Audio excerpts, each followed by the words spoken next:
Hey there, sports history fans. This is John Bozica from the PFRA podcast. Are you looking for that perfect, unique gift for your sports-loving child or grandchild? Or as you'll find out, it's great for parents and grandparents as well. Well, I'll tell you what, you're in luck, because this episode is brought to you by Racket, the ultimate device for the ultimate fan. It's perfect for any time you need to make some noise.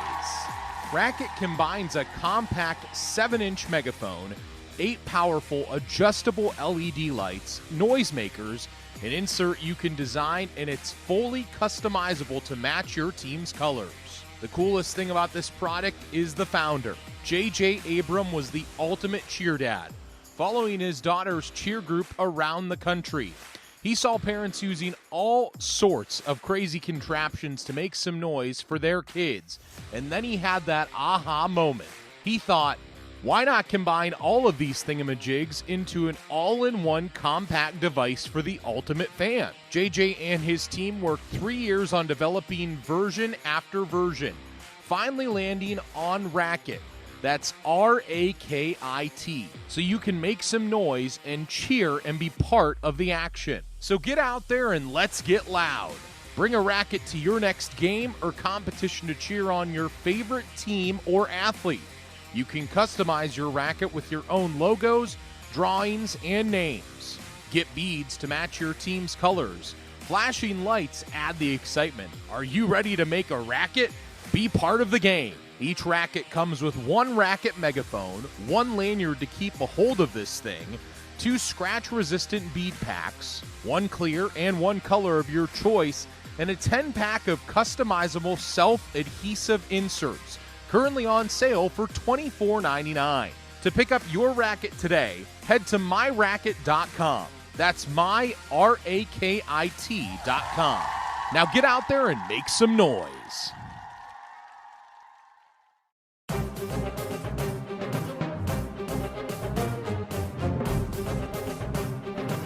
This podcast is part of the Sports History Network, your headquarters for the yesteryear of your favorite sport.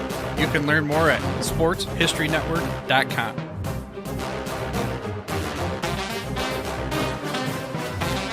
The Rose Bowl. The game that inspired the college football bowl season has a long and storied history. The stadium itself is 100 years old, and in celebration of it, Pigskin Dispatch is assembling some of the top historians and authors to share the memories, people, and events that make the granddaddy of them all the special game that it is.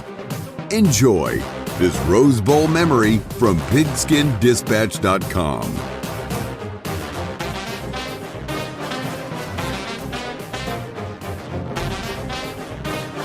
Hello, my football friends. This is Darren Hayes of PigskinDispatch.com. Welcome once again to the Pig Pen, your portal to positive football history. And we are right in the middle of Rose Bowl month. We're having a great time covering all these great games and aspects of the venue in Pasadena, California. And tonight is no exception. We have another great guest coming on to talk about another aspect of the Rose Bowl, and it's our friend Greg Tranter. Greg, welcome back to the Pig Pen. Hey, yeah, thanks a lot, Darren. Great to be here again.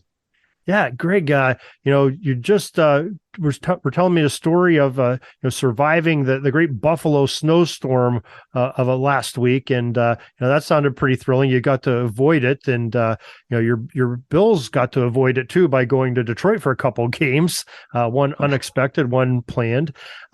So how is your world going here with all this activity of the Buffalo Bills having a great season, and of course, you have some books out there on the Buffalo Bills as well. Yes, no, it's been a fun season for sure. And yeah, the Bills are right in there, and their 2 wins in Detroit were actually an NFL record. They're the first team to win 2 games in 5 days, with both games being away from home, which I find hard to believe, but that was, they said they broke a record. So we'll see how they finish the season, but hopefully they'll finish strong and be in the playoffs, and then anything can happen. I thought you were going to tell me that there was a record for the most wins by any team in Detroit over the last 4 years. Yes, they have the first 2-game winning streak in Detroit since 2017. Oh, So that's boy. pretty good too. Okay, I hope Arnie Chapman's not listening to this. Yeah, Or, right. or Randy Snow or any of Yeah, those for guys. sure, right? Yeah. Yeah, I'll get some hate mail for sure. So, Yeah. well, tonight, the Rose Bowl you're going to talk about sort of has a Buffalo Bills tie-in, and I'll let you describe the game and your story you want to tell about it. All right, great. Great. I appreciate it. So my Rose Bowl story actually begins with the death of my grandfather, who died on December 30th, 1967. And at the time I was 10 and I was really into sports. But as soon as my dad heard that his father passed away, he loaded up the car and we drove out to Ohio, which is where all of the rest of my parents' families were from. So we drove out on and arrived at my grandmother's on New Year's Eve, late New Year's Eve day. And my aunt, Mary Jane, scheduled a family get together for New Year's Day at her house with all my father's siblings and their families. So there was about 25 of us getting together on New Year's Day at my aunt, and they lived right outside of Cincinnati, Ohio. And so there were 25 people all together, and my grandfather wasn't going to be buried until January 3rd. So this was really intended to be like a celebration of his life. And so we arrived at my aunt's on New Year's Day. And the first thing that I find out is that my uncle Mike, is a graduate of Indiana University. And of course, on January 1st, 1968, Indiana is playing in its first ever Rose Bowl against number one ranked Southern California in the 54th annual Rose Bowl. And so, so the day kind of goes on, and my aunt had scheduled dinner for 4 o'clock Eastern time, and the kickoff for the Rose Bowl was 5. So perfect timing. But everyone at my aunt's house was rooting for Indiana because they were either aligned with my uncle or they were Big Ten fans because they were in the Midwest. And so the only person in the entire house that was rooting for Southern Cal was me. And of course, if you understand my background, you'd wonder, why are you rooting for USC? Because I grew up a Notre Dame fan. Of course, and Notre Dame and USC are arch rivals, right? And my grandfather played for the University of Notre Dame in 1918 and 1919 for Knute Rockne. Actually, it was Rockne's first 2 teams. And 1919 was his first undefeated team. So my grandfather blocked for George Gipp and played with Curly Lambeau. He actually blocked in a game George Halas. So I was, of course, a big ND fan, and my dad graduated from Notre Dame. So earlier in the 1967 season, I'll bring it back to the Rose Bowl. Earlier in the 1967 season, I was watching the Notre Dame USC game on TV, and they had this new running back named O.J. Simpson. And O.J. dominated the game, especially the second half. And he rushed for 160 yards. He scored 3 second-half touchdowns, and USC came back to beat Notre Dame, and they won 24-7. Well, I was enthralled with this new running back. I mean, it was like the elusiveness, speed, power, just his ability to run the ball was like something I hadn't really seen like that before. Now, of course, I was only 10, so I was like really interested in O.J. Simpson, despite them beating Notre Dame. Probably because they beat Notre Dame, right? It's like, well, this guy's got to be really good, right? So I followed him the rest of the season, reading everything I could find about him. When they were on TV, I watched. Well, then they play UCLA later that year, and UCLA was undefeated and ranked number 1 in the country, and USC had 1 loss and they were ranked 4th. And I, of course, was glued to the TV because whoever won that game was going to the Rose Bowl. And for those of you that might have watched the game on television or know anything about it, Simpson had 2 tremendous runs for touchdowns, and his 64-yard touchdown run in the 4th quarter is still considered maybe the greatest run in college football history. Because if you watch the replay, he ran through basically the entire UCLA defense. And USC ended up winning the game 21-20 on that touchdown run. So that just reinforced how much I liked OJ and USC. So at my aunt's, it comes to the Rose Bowl, and it's like, I'm for USC. And nobody else in the house is for USC. And they're wondering, like, how can you like a California team that's a big arch rival of Notre Dame? It's like, this is like wrong. And it's like, no. And of course, at 10, I'm proud that I'm the only one rooting for USC, right? So anyway, it was kind of an interesting dynamic for a 10-year-old. And it was my first Rose Bowl to watch on television. So I had never watched the Rose Bowl before that. And so that Rose Bowl was my first. So now to kind of get toward the game, well, Indiana, if you know anything about their background, it was a great Cinderella story in 1967. The year before, they won one game, lost 8, and tied 1. And then they completely turned it around under a third-year coach named John Pont was their coach. And they ended up in the regular season going 9-1. And they won 7 games by a touchdown or less. And 5 of those games they won in the fourth quarter by scoring either a field goal or a touchdown late in the game to win. So they were your perfect Cinderella. They had never been to the Rose Bowl. And still, to this day, it's the only Rose Bowl Indiana has ever been in. But they finished the regular season in a 3-way tie for the Big Ten championship. And they had upset Purdue. Purdue was ranked number 3 in the country, and they beat Purdue on the last day of the season to create the tie for the Big Ten. Well, back in those days, the Big Ten, you couldn't go to consecutive Rose Bowls. So Purdue won in 1967 or 60. They were in the Rose Bowl in 67. They couldn't go to the Rose Bowl in January 1 of 68. So it came down to Indiana or Minnesota, which was the third team that was tied. And they ended up picking Indiana to go because Indiana had never gone. And so Indiana got to go to the Rose Bowl. Now, they were ranked 4th in the country, so they were ranked higher than Minnesota. So, but they had lost to Minnesota earlier in the season. But Indiana got to go to the Rose Bowl and play USC. And like I said, they were ranked number 4.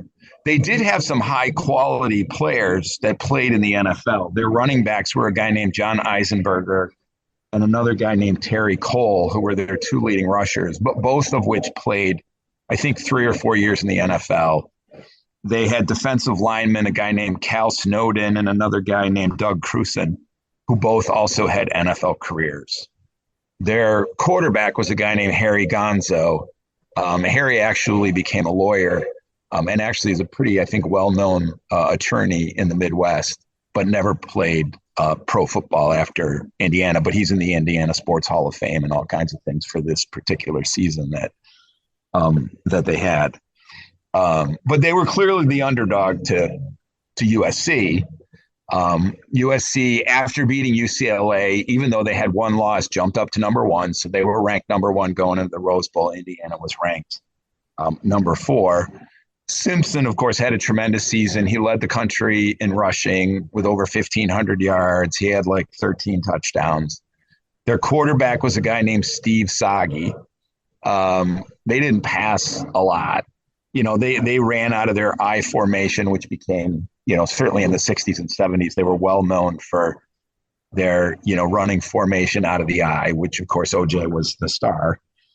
But they also had a good wide receiver, a guy named Earl McCullough, who was a Detroit Lion. He had a pretty good NFL career. He was their star receiver. And then they also had Ron Yeri on the offensive line, who was both a college football and a pro football Hall of Famer. And then they had Tim Rosevich, was a defensive lineman who also had a good NFL career. So USC was a really good team, and they were a 14-point favorite going into the game. And so the game's ready to go. It was a cool day in California. It was only 54 degrees. So that's pretty cool for Southern California. But it was, partly sunny and so on. So it wasn't a bad day, but it was somewhat cool. USC got the opening kickoff, started at their own 16-yard line and marched 84 yards right down the field. OJ had 38 yards on 6 carries and scored the first touchdown of the game on a 2-yard run. And so USC was ahead 7-0, kind of right off the bat. My aunt's house was pretty quiet except for a 10-year-old who was jumping up and down because O.J. Simpson scored a touchdown and USC was ahead. And then, later in the first quarter, USC had a second chance to get another touchdown. But they were kind of using O.J. as somewhat of a decoy because he had been carrying the ball like 35 times a game, which today is like unheard of, right? But he would carry the ball 30 to 35 times a game. And in this game, he didn't carry the ball that much. I mean, he ended up carrying it 25 times, but that was less than his normal. So in the second quarter, they were using his running mate, and the guy fumbled at the goal line, and Indiana recovered, or USC would have been ahead 14-0. So it was only 7-0. And then Indiana had a chance. They drove down the field, and they had a chance to get a touchdown. And a guy named Al Gage dropped Gonzo's pass in the end zone, or they would have tied the game. And they end up settling for a field goal to make it 7-3. But at halftime, it was only 7-3. So like everybody in my aunt's house was like quite excited that they were that close. And geez, maybe they could like pull the big upset here, right? Well, then the second half starts, and it's back and forth. Both teams punt and stuff. And then late in the third quarter, Indiana had bad field position, and USC stopped them. And Eisenberger had only a 31-yard punt, and USC took over at the Indiana 45-yard line. And then it was OJ left, OJ right, OJ up the middle. And Simpson ran the last 8 yards for the touchdown to put him ahead 14-3 at the end of the third quarter. And of course, it was to the delight of many of the 102,000 fans in the Rose Bowl and to one 10-year-old in Ohio that they were up 14-3. The fourth quarter was, not all that exciting from the point of view of Indiana really couldn't move the ball. USC shut them down and ended up, closing out the game and winning, 14-3. And Simpson was the star of the game. He had 128 yards rushing, both touchdowns. He was the player of the game. And so I was quite delighted that they won. And actually it was interesting that most of my family was happy that Indiana acquitted themselves quite well. They only lost 14-3. They didn't embarrass themselves.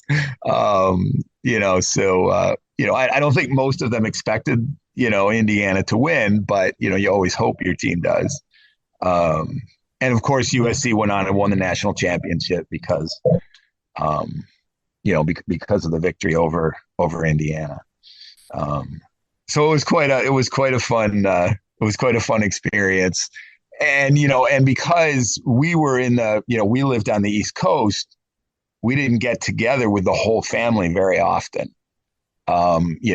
If once a year, we would go home for one of the holidays, but usually somebody couldn't come or whatever. So to have everybody together was kind of a special family experience, but then to be my first Rose Bowl and to have O.J. Simpson, who then of course later becomes a Buffalo Bill, right?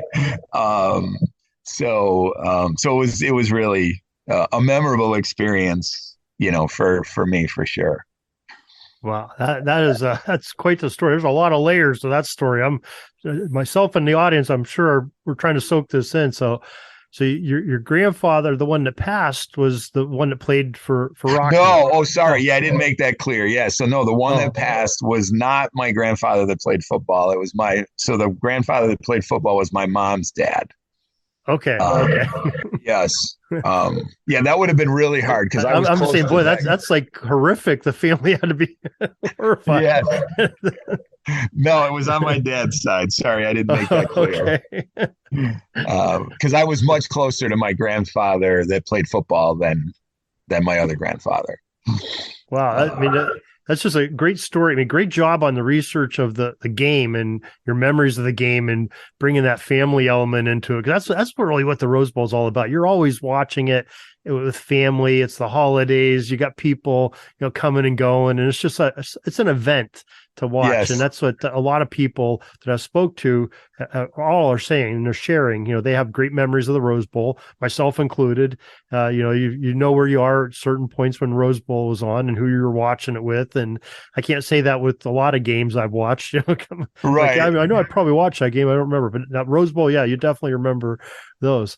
Now, the other thing is, Southern Cal, the Pac-10 side of things in the Rose Bowl, they didn't have that same rule that the Big Ten had, like you said, of not repeating, because Southern Cal had quite a run. That was their second of 4 straight years going to the Rose Bowl. And they end up being 2-2. The one that you talked about, the 54th Rose Bowl, they of course won.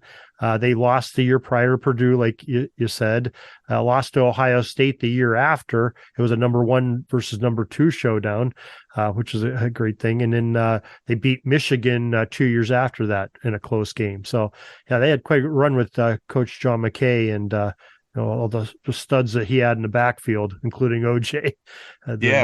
This was his second national championship of 4. He won 4 national championships while he was at USC. And like you said, the next year, USC lost to Ohio State. And if they had won, they would have won the national championship. And they were actually ahead at halftime. That was OJ had an 80-yard touchdown run in that Rose Bowl and ended up with 100 and actually more yards than he had against Indiana. But they didn't have enough else, and Indiana or Ohio State was a really good team that year too. So, yeah, they were stacked too. Ohio State was, but yes, good for Indiana though, because that you don't, like you say, you don't hear of them at least in the football realm of doing great collegiately, but right. Basketball you've heard of them. But that's great that they got an opportunity and. Like you said, they showed up and played a good game against a powerhouse, Right. I mean, like nobody. Yeah. I mean, USC was stacked with, college Hall of Famers, Pro Football Hall of Famers. And, Indiana had guys that played in the NFL, but they weren't, superstars by any means. Yeah. Great job on that. Now, I guess Chris can sort of segue that in, speaking of OJ, he's comes up in your latest book on your Buffalo sports curse. And maybe you'd like to first, I guess, give us the full title of the book and where folks can get that and tell us a little bit about that. I know we had a full episode on it, but give us sort of the dust cover version of No, sure. It's called The Buffalo Sports Curse, 120 years of pain, disappointment, heartbreak, and eternal optimism, which is a Bills fan or any Buffalo sports fan. And the book basically chronicles 120 years of a sports curse that actually began in 1901 and is still prevalent today because no Buffalo professional sports team in the 4 major sports has ever won a universally recognized championship. And so the book basically chronicles all the close calls, blown calls, missed opportunities. Something always seemed to go wrong at the wrong time. To cause Buffalo championships. And of course, OJ, he's actually featured in the book more because he was the face of Buffalo on the national scene for years. He was a big proponent of the city. And when you thought in the 1980s and 90s, if you thought of Buffalo sports, you thought of OJ. And then, here and OJ at the time, he was really the first athlete to transcend race. He was an athlete that was in the limelight all the time, well past his professional football career was over. And then to have the murders occur and all that came with it. Buffalo, Buffalo lost something, because there's never been a greater fall from grace from us. It'd be like today, it'd be like Michael Jordan or Tom Brady or LeBron James, doing something like that and falling from, the kind of the top of the sports world, right? That's where OJ was. And Buffalo lost a lot because of that. And so, obviously it's a terrible tragedy. So I chronicle that story because it is so Buffalo, and it really affected the city and the city's perception, I think, nationally. So that's in there. The other part that's in there that relates back to the Rose Bowl. So one of the things that I really got the opportunity is I got to go to the Rose Bowl, not to see the Rose Bowl, but to see the Super Bowl. So Super Bowl 27 was played in the Rose Bowl when the Bills played the Cowboys, the first Super Bowl between the two teams. Of course, the Bills ended up playing a horrible game that day. But I had seats in the end zone that overlooked the mountains. I mean, it was like the most gorgeous view you'd ever have at a sports event.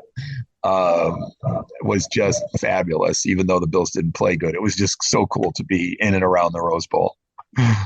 Well, that's great stories there too. So yeah, amazing stuff. Greg, we really appreciate you coming on and sharing the Super Bowl memory and, bringing back some of those, glory days of the John McKay USC Trojans and some of those great teams and players like OJ and some of the others, and just some great Super Bowl memories. And we thank you for that. I'm sorry, did you mention where folks can get your book? Oh, no, I did not. So They can get it.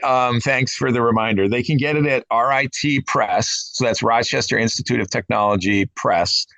If you just put that in Google, it'll take you to their website, and it's right there. You can get it on Amazon. You can get it on BarnesandNoble.com. And if you're in Western New York, you can get it at any of the local bookstores, and some other gift shops and stuff around Western New York. All right. Well, Greg, thank you very much for joining us once again and sharing your football knowledge, your passion, and some great history. Yeah, thanks a lot, Darren. I really appreciate it. It's been fun. We're taking a peek over at the chains and the down marker. It's 4th and long. We're going to have to punt the ball and get on out of here, but we'll have another series tomorrow for your football history headlines, so be sure to tune in.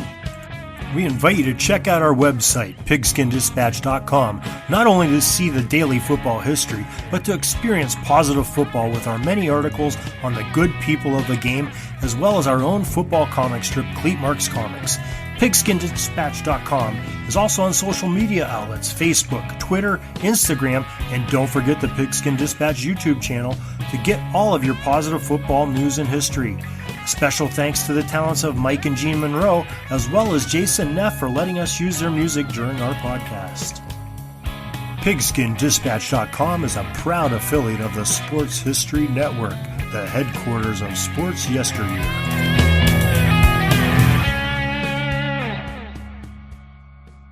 Hey there, sports history fan. This is Arnie Chapman, a.k.a. the Football History Dude, and I hope that you enjoyed this recent episode presented by the Sports History Network and were able to learn some good old-fashioned sports history knowledge nuggets.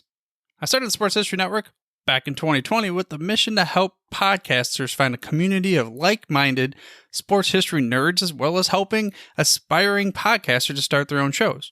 We have a little bit over 30 shows on the network right now covering all sorts of sports history, but as far as I'm concerned, we're just at the toothpick in the ocean moment, that can't even figure it out because there's so much more coming. We wanted to create the ultimate headquarters for sports yesteryear, starting with Podcast Network and our website, but we're going to continue to move into other mediums as well. And here's the cool part, because we want you to be part of our team.